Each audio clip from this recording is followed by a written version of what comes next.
Evangelho de Marcos 6, 7 a 11.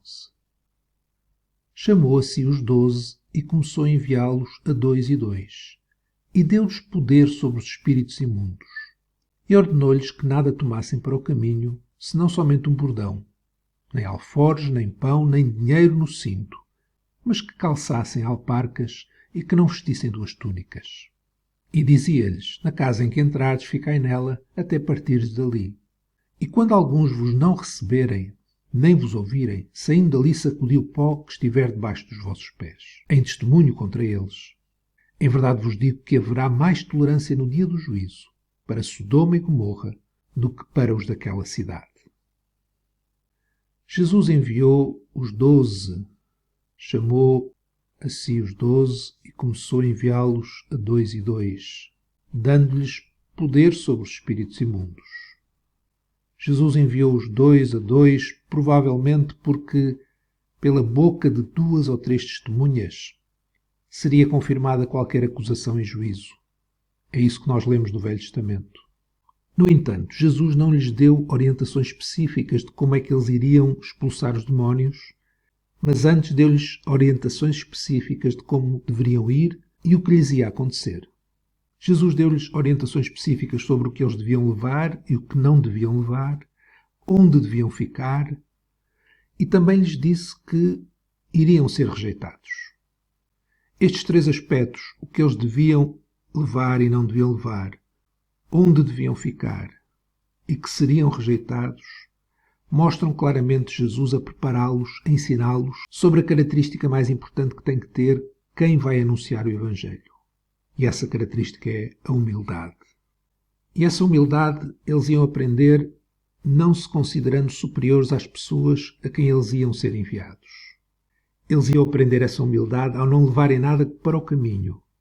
E ordenou-lhes que nada tomassem para o caminho, senão somente o bordão, nem alforjes, nem pão, nem dinheiro no cinto, mas que calçassem alparcas e não vestissem 2 túnicas.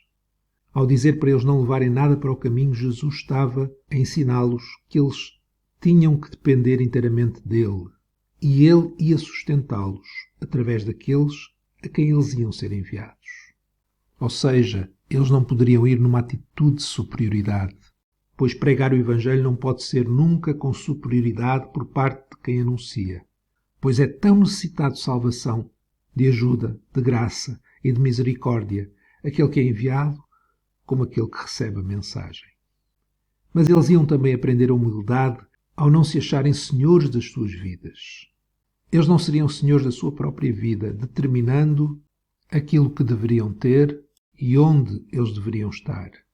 E dizia-lhes: na casa em que entrardes, ficai nela até partires dali. O que Jesus lhes estava a dizer é que, ao terem que ficar na primeira casa que os recebesse, eles não tinham qualquer poder para decidir ir para outra casa. Uma casa que fosse melhor, se essa oportunidade surgisse. Por exemplo, fruto da conversão de alguém naquela cidade. Alguém com mais posse e com melhores condições do que a casa onde eles primeiramente ficaram. Não, eles tinham de ficar na casa em que entraram e foram recebidos.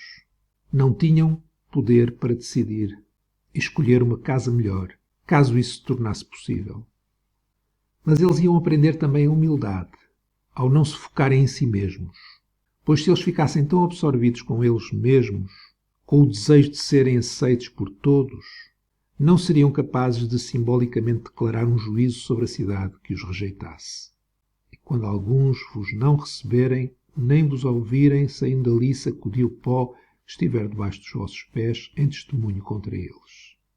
E depois Jesus acrescenta que haverá mais tolerância no dia do juízo para Sodoma e Gomorra do que para com aquela cidade. Foi isto que Jesus lhes disse. Jesus não lhes ensinou técnicas de curar e de expulsar demónios, mas Jesus ensinou-os e advertiu-os para que eles pudessem ser transformados, pudessem ser humildes. A vaidade é algo que, se existe no coração daquele que vai evangelizar, vai com certeza arruinar todo o processo. Por isso Jesus orientou-os tão especificamente nestes pontos. O Senhor quer libertar-nos da vaidade, da soberba, que se pode resumir nestes 3 aspectos tão perigosos para a nossa vida: o compararmos-nos com os outros, o querer ser Deus e o focarmos-nos em nós mesmos.